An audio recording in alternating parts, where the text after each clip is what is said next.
Buenos días, muchas gracias por la presentación y sobre todo gracias a ustedes por estar aquí. Arranco primero, que no era en el orden, digamos, pero la idea es por lo menos romper un poco el hielo y empezar a hablar sobre algunos temas. El coronel nos daba información muy valiosa hace un ratito y hablaba sobre algunas pautas que nosotros vamos a remarcar. Por eso vamos a hablar un poco sobre ciberinteligencia y sobre ciberdescuidos, pero no desde la manera tradicional, no desde el concepto básico, sino desde la óptica del atacante, y vamos a tratar de darle un análisis diferente. En particular, digamos, porque mi visión es bastante diferente. Digamos, yo no formo parte de la fuerza, soy civil, digamos, sin embargo estoy muy relacionado, he estado dando charlas incluso en alguna UNASUR hace poquito, y demás, que tienen que ver con esto, y tienen que ver con mi profesión desde hace varios años, y tienen que ver también con la parte de redes industriales. Pero en esta charla no vamos a hablar de un tema en particular, sino que vamos a tratar de mezclar todos y ver por qué hablar de ciberinteligencia. Y para eso arranco con un pequeño video.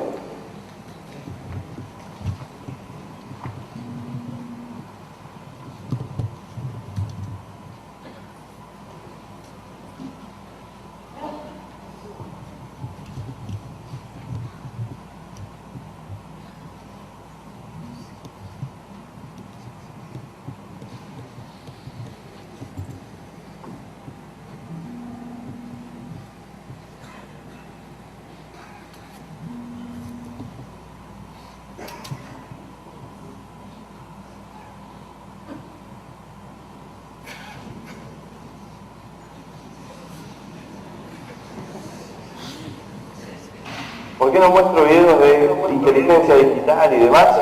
Porque en realidad ya vieron muchos y me imagino que están bien al tanto, pero lo que quiero hacer es asociarlo a conceptos fundamentales. El coronel dijo algo que fue clave durante su charla, es que los que hacen ciberataques y demás tienen la ventaja de tener presupuestos más acotados, o sea, son con menos plata hacen más daño, digamos, si no necesitan construir grandes misiles, sino que con sus computadoras en su casa pueden ocasionar muchísimo daño.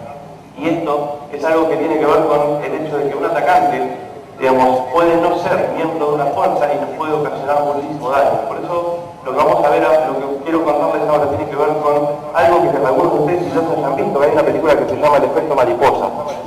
¿La conocen? ¿Sí? La película del efecto mariposa en realidad no puede hablar sobre la película, sino sobre el caso del efecto mariposa. El efecto mariposa viene de la teoría del caos y habla sobre una teoría bastante elemental que dice que el movimiento de las alas de una mariposa en un lugar del mundo pueden provocar una destrucción del otro lado, un tsunami del otro lado. Es una teoría bastante compleja de probar. Sin embargo, en la era cibernética esto sí es fácil de comprobar. Y esto tiene que ver con los descuidos. En informática, un pequeño error, algo muy sencillo, algo que alguien haya dejado mal hecho, puede provocar grandes daños. Y esto lo vemos típicamente y lo vemos en muchísimos lugares. Vamos a hablar de casos puntuales. Por ejemplo, ¿qué pasó con Sony? ¿Se acuerdan del ataque de Sony a la PlayStation Network? En que 45 días sin su PlayStation Network. O sea que durante 45 días su plataforma de juego online no estaba disponible, por lo cual no podía facturar. Y el ataque fue hecho por grandes conocedores de la tecnología. No, en realidad el ataque fue hecho por un montón de personas que se bajaron una herramienta en donde solamente ponían una IP y algo pasaba. Básicamente entre todos libraban un ataque. Digamos, y el efecto mariposa en informática significa que un pequeño error, un pequeño descuido en tu gestión o en tus políticas empresariales, corporativas o organizativas, pueden ocasionar un gran caos dentro de tu organización, dentro de tu país, dentro de tu vida. Por eso también tenemos que analizar otra cuestión más, que tiene que ver con las modas. ¿Sí? Las modas, por ejemplo, de las cosas que van pasando. ¿Cuál es el tema que está de moda hoy en día? El mundial, sin duda. Entonces, ¿qué es lo que estamos viendo? Por ejemplo, en Brasil están sumamente preocupados y están trabajando mucho con servicios de inteligencia digital y de vigilancia digital. ¿Por qué? Por la cantidad de manifestaciones y de gente en contra de la FIFA y de gente en contra del gobierno. Entonces, todo el tiempo están haciendo monitoreo, están revisando, están tratando de defenderse de ataques que tienen continuamente. ¿Cuál fue otro tema de los que han estado de moda, que suelen estar de moda? Las elecciones. Cada vez que hay elecciones en un país, los ataques cibernéticos crecen. ¿Sí? Y lo que estoy marcando acá, si prestan atención, son ataques internos, o sea que no son ataques de un país a otro país, son ataques de ciudadanos en su mismo país.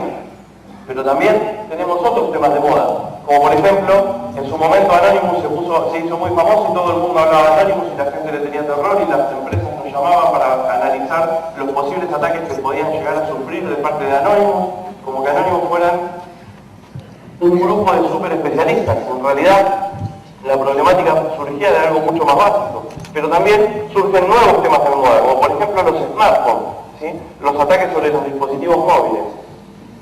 ¿Cuántos de ustedes utilizan smartphone? Levanten la mano, por favor. Aquí los veo de ¿sí? Smartphone con Android, con BlackBerry, con iPhone. Esos dispositivos tan sencillos, en nuestras manos, son una puerta de entrada para un atacante. Digamos, de hecho, utilizan sistemas operativos que no están hechos por nosotros, tienen aplicaciones que nosotros no conocemos. Y algo con lo que suelo jugar siempre, yo les pregunto a ustedes, si ustedes que a mí no me conocen, que no saben quién soy, digamos, ¿no? Yo los cruzo aquí en la puerta y les pido su teléfono, prestado. Digo, ¿me prestás tu teléfono que quiero ver tu lista de contactos? ¿Hay alguno acá que me lo daría? No. Definitivamente. Y si yo, en vez de pedirle el teléfono para ver los contactos, les pido el teléfono para publicar en las redes sociales por ustedes, tampoco me lo darían. Y si les pido poder hacer llamadas a nombre de ustedes, tampoco me lo darían. Más allá del cargo que tienen ustedes, más allá de su función pública, digamos, una persona normal, en sus cabales, no lo haría. O sea, si yo me cruzo con alguien en la calle y le pido su teléfono prestado, no me lo va a dar. Quiero pensar que no, digamos, ¿sí? Pero yo les puedo asegurar que en realidad, a diario, lo hacemos. Todo el tiempo lo hacemos. Cuando nosotros bajamos una aplicación y la instalamos en nuestro teléfono, la aplicación nos dice, yo para poder usar esta aplicación, que es un juego, ¿sí? O que es un geolocalizador, o que es un mapa, o lo que sea, la aplicación que estoy bajando, necesito permisos para ver tus fotos, ver tus videos, publicar a nombre tuyo, entrar a tus contactos. Es una aplicación sencilla. Entonces, ¿qué termina haciendo? Dándole permiso a todos, a esa persona, al que organizó ese juego, a toda la información que está en nuestro teléfono. Entonces, si yo quiero organizar un ataque contra ustedes, un ataque inteligente, ¿sí? Estamos hablando de ciberinteligencia, yo quiero armar un ataque inteligente, ¿voy a intentar atacar las computadoras de ustedes? ¿Voy a intentar atacar las computadoras del cuartel general? ¿Voy a tratar de atacar los sistemas del ejército? No, voy a ir a lo más fácil, voy a ir a sus teléfonos. O sea, ¿qué voy a tratar de hacer? Aplicaciones que a ustedes puedan ser útiles, que las pongan en el store, en el store de cualquiera, y que ustedes las descarguen. ¿Sí? ¿Para qué? Para que una vez que las descarguen yo tenga acceso a toda esa información. ¿Y para qué voy a usar esa información? Para hacer un ataque más maduro, un ataque masivo. ¿Sí? Entonces, las modas de los ataques nos empiezan a complicar. Digamos, de hecho, otra de las modas tiene que ver en algo con lo que yo trabajo muy a diario, que tiene que ver con las redes industriales. ¿Sí? ¿Por qué las redes industriales están de moda? Porque hace un tiempo atrás las redes industriales, las redes de control, por ejemplo las redes SCADA, y demás eran islas totalmente ajenas al mundo nuestro, al mundo tecnológico.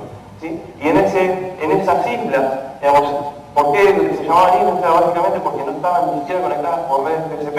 Entonces, ¿qué quiere decir? Que esas redes no tenían internet, los usuarios comunes de una organización, de una empresa, no podían acceder a ellas y demás.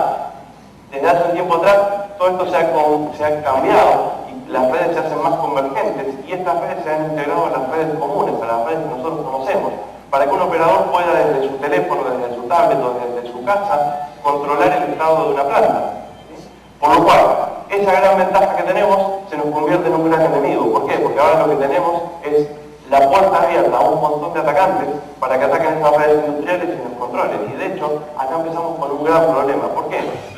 Porque en realidad, ¿saben cuál es la vulnerabilidad más común en redes industriales? ¿Saben cuál es? Usuario y password por default. Es decir, si yo quiero atacar la energía eléctrica de un país, ¿sí? O la operación petrolera de un país, o las telecomunicaciones de un país y demás, yo lo que tengo que buscar son las redes de control que seguramente las personas que las configuraron no son personas de seguridad, no son especialistas y las han dejado instaladas como están. Y de hecho, si usamos buscadores en internet como Yoda y demás, vamos a estar encontrando todo el tiempo este tipo de información y este tipo de sistemas disponibles, en donde yo pongo el usuario y clave que está en el manual y puedo ingresar a estos sistemas. Y es así que empiezan a aparecer un montón de proyectos. ¿Saben cuál es el requerimiento que tienen la mayoría de las herramientas de control industrial para instalarse. Si uno baja una herramienta de control industrial, un sistema SCADA, y lo quiere instalar en su PC, tiene que leer el manual de requerimientos, que dice qué necesito para que esto funcione. Y lo que dicen en la gran mayoría de las aplicaciones dicen, para que esto funcione, yo necesito que tenga Windows XP, sin patch, sin antivirus, sin firewall. Por lo cual, ese equipo que tiene una red de control, que se conecta a Internet, ¿qué tan difícil piensan que es atacarlo? ¿Sí? Sumamente sencillo. Es más, es tan sencillo que ni siquiera tengo que buscar exploit, digamos. ¿Por qué? Porque no necesito un exploit particular para atacar esa red industrial. Necesito un exploit cualquiera para cualquier Windows XP y me va a funcionar. Y de esos hay miles por todo Internet. Y las modas van evolucionando. ¿Sí? Por eso también tenemos otro que ustedes seguramente conocen. ¿Saben quién es esta persona? Snowden, ¿sí? Es héroe o villano, digamos, ¿no? ¿Qué hacemos? ¿Dónde lo ponemos? ¿Como héroe o como villano? Digamos, Snowden que va cambiando y se va poniendo de moda en distintas épocas, igual que Wikileaks. Por ejemplo, ahora en muchos países se está hablando de vuelta de Wikileaks con boletines que están hace 4 años publicados en Internet. No entiendo por qué hablamos ahora si hace 4 años están en Internet esos boletines, pero quiero hablar sobre estos casos, sobre el caso de Wikileaks con Manning y el caso de Snowden. ¿Estas eran personas que podemos considerar del ejército enemigo? ¿Qué opinan? No, eran propios, eran de nuestra fuerza, digamos, o sea, de la de su propio país, digamos, ¿sí? Eran personas que tenían autorización, eran personas que podían acceder a la información que después revelaron. Por lo cual, acá no fallaron los controles de seguridad de las aplicaciones. ¿Por qué? Porque esa persona para su operación necesitaba las funciones. Lo que faltó después es la gestión. Por eso el coronel hablaba sobre algo que es fundamental, que tiene que ver con la gestión del riesgo y el control de un incidente. Es decir, hay incidentes que no se pueden evitar. O sea, que alguien interno revele información, nosotros podemos tomar miles de medidas para que eso no suceda, pero puede suceder igual, se nos puede descontrolar igual. Ahora el problema está en qué hacemos para controlar eso.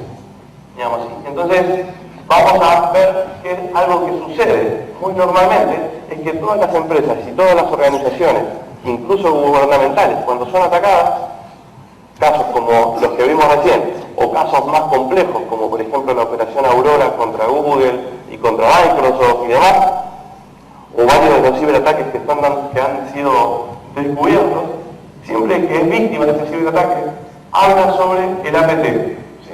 Sobre el APT, la Advanced Persistent Threat. Y el APT nosotros teníamos que buscar una forma de describirlo. ¿Y cómo lo describimos? Como el camaleón, digamos, ¿no? Porque se va cambiando de color y se va metiendo dentro de nuestra red. ¿Qué características tiene un APT? Básicamente es que es persistente en el tiempo, o sea que dura mucho tiempo, no tiene paciencia, es algo que se metió en nuestra red y se queda dando vueltas. Por el otro lado, que no está descubierto, que el atacante no tiene forma de descubrirlo. Sin embargo, en la gran mayoría de las organizaciones, cuando se hace un análisis sobre el incidente de seguridad que tuvieron, no fue un APT.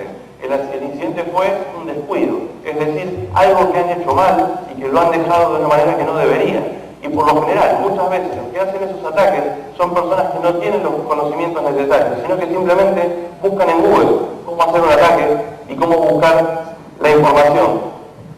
Y si tienen dudas y no quieren seguirlos paso a paso, los pueden buscar en YouTube o los pueden buscar en Vimeo y lo tienen en video. Entonces les es mucho más sencillo. Si yo quiero hacer un ataque en una red de SCADA, y estamos hablando de las redes industriales que pueden perjudicar mucho a mucha gente y a una sociedad completa, digamos, ¿sí?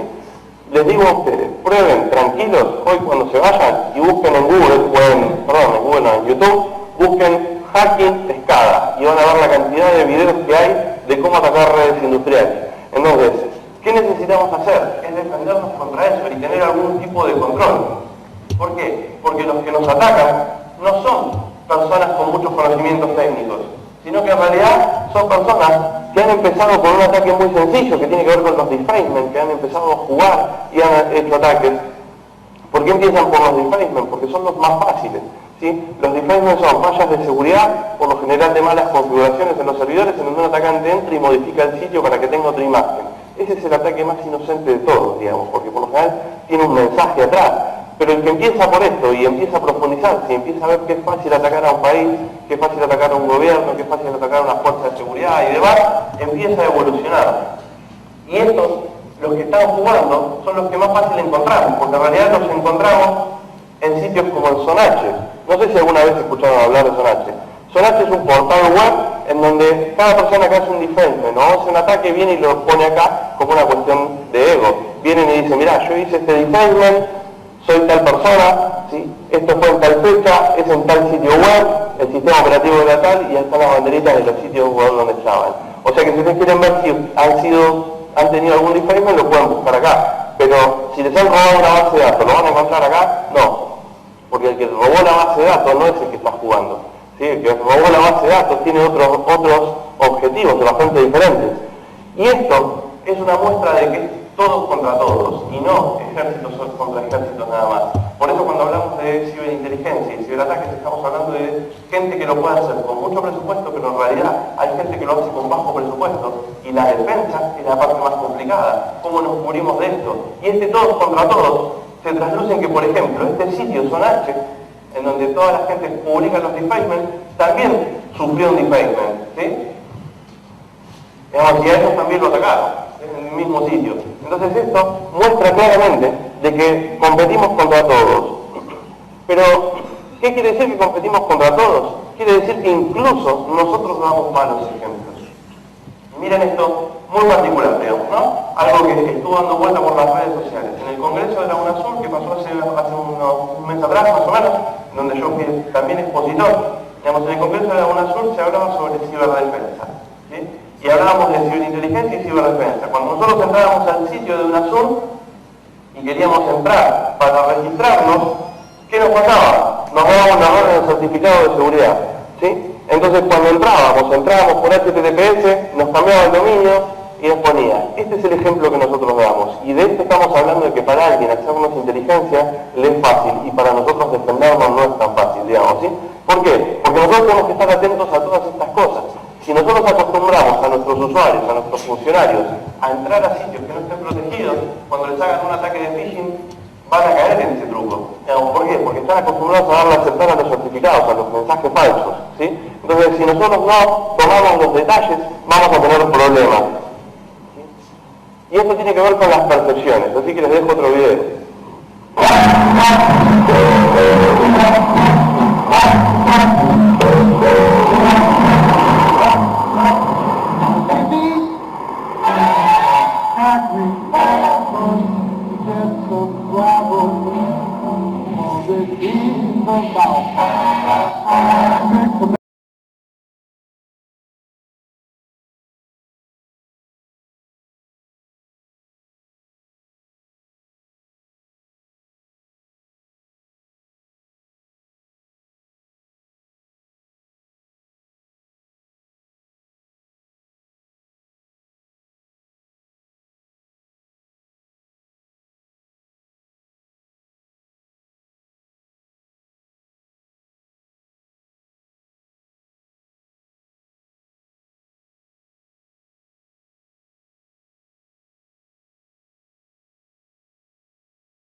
lo hacen único. Algunas partes de esos datos son, por ejemplo, cuestiones prácticas, como con qué sistema, con qué aplicación estuvo hecho para que cuando vos le des doble clic asocie la aplicación y lo abra. Pero esos no son los metadatos importantes.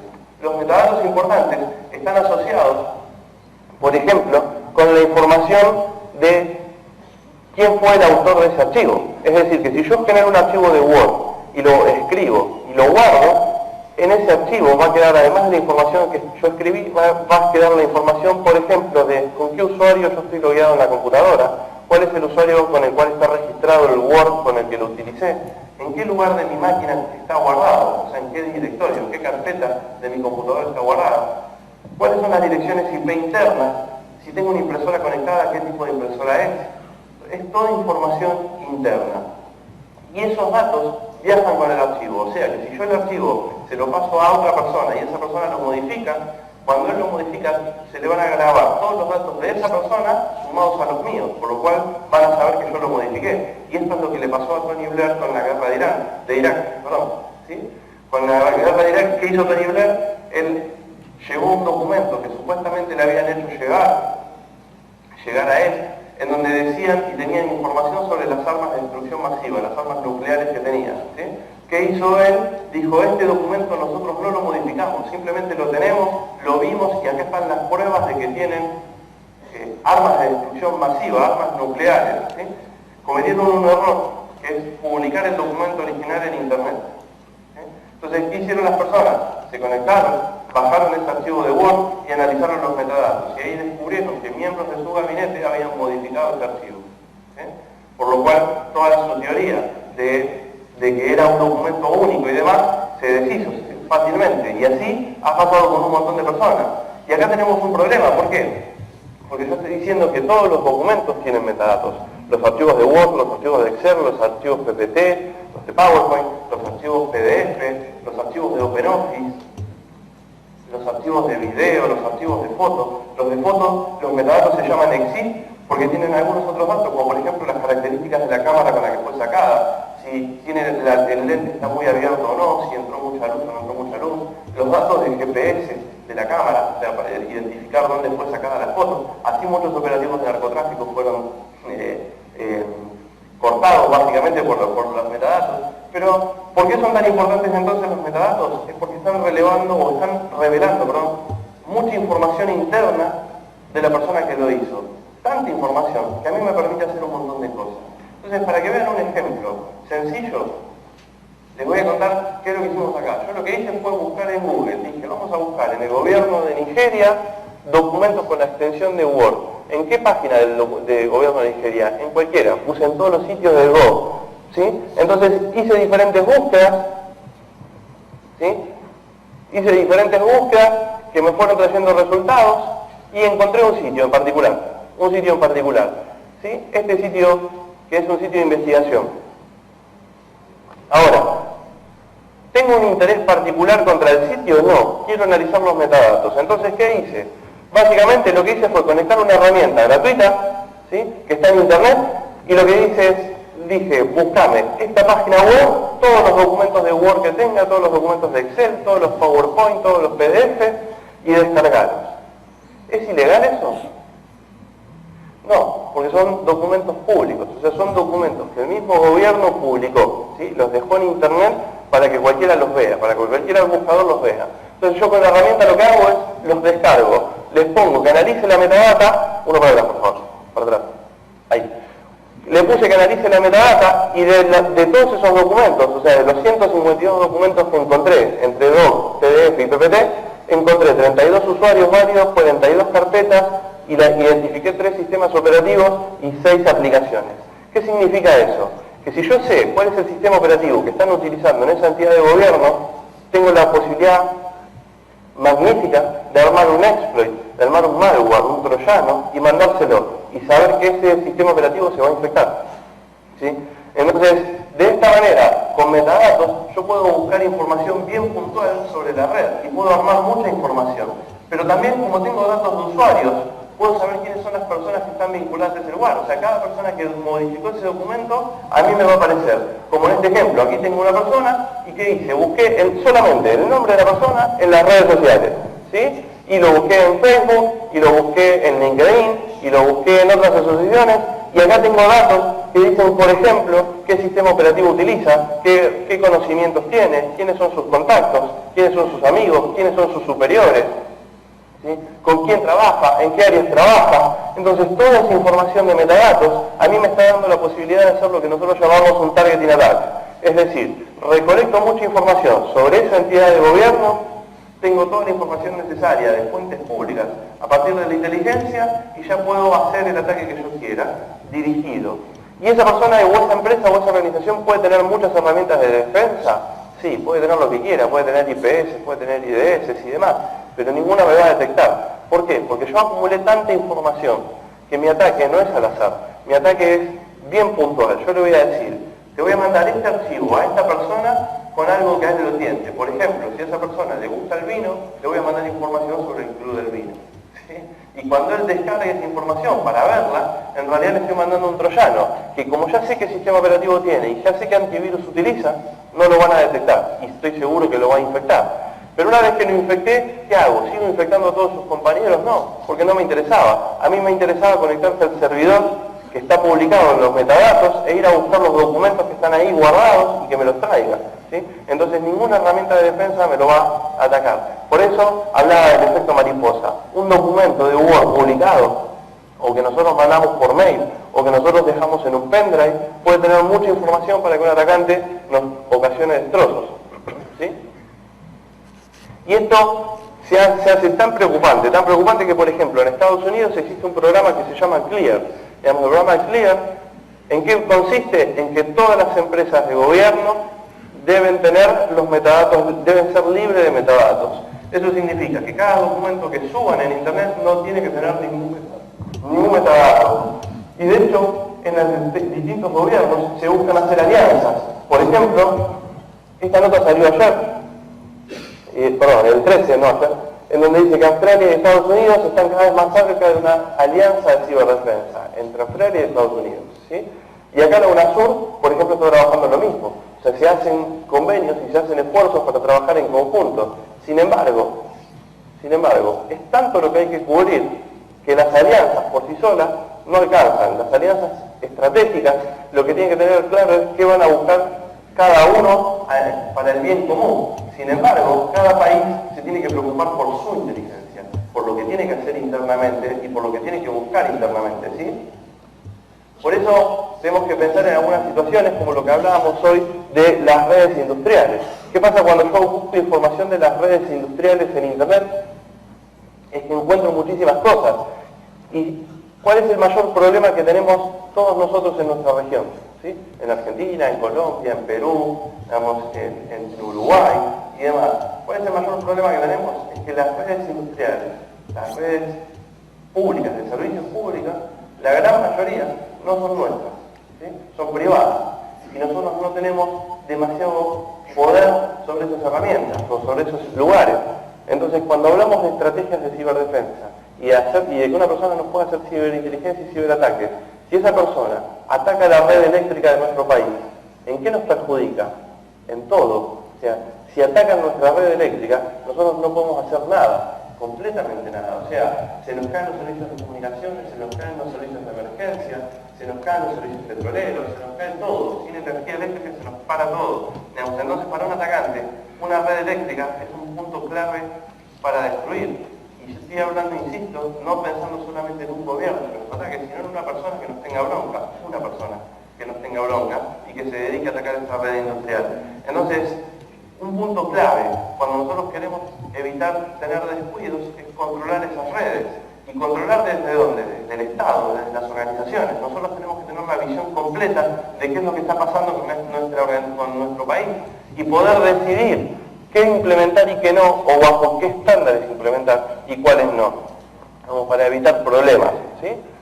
Y es así que cuando hablamos de inteligencia, no solamente tenemos que pensar en grandes espías, sino que tenemos que pensar incluso en personas que nos quieran ocasionar un problema simplemente porque se enojaron con nosotros, ni siquiera con la organización entera. Una persona que se peleó con su novia dentro de mi organización puede ocasionar un caos terrible, digamos, ¿sí?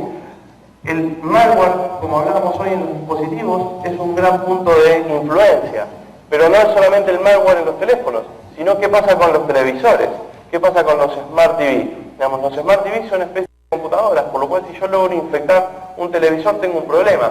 Yo no sé si saben, pero en diciembre LG tuvo una denuncia bastante particular, que era, LG puso una plataforma de publicidad que se llama AD, que básicamente lo que hace es que le va avisando a la central del LG cada canal que nosotros vamos mirando. O sea que yo estoy mirando la tele y voy cambiando los canales, le va avisando qué canales y qué cosas estoy mirando en el momento.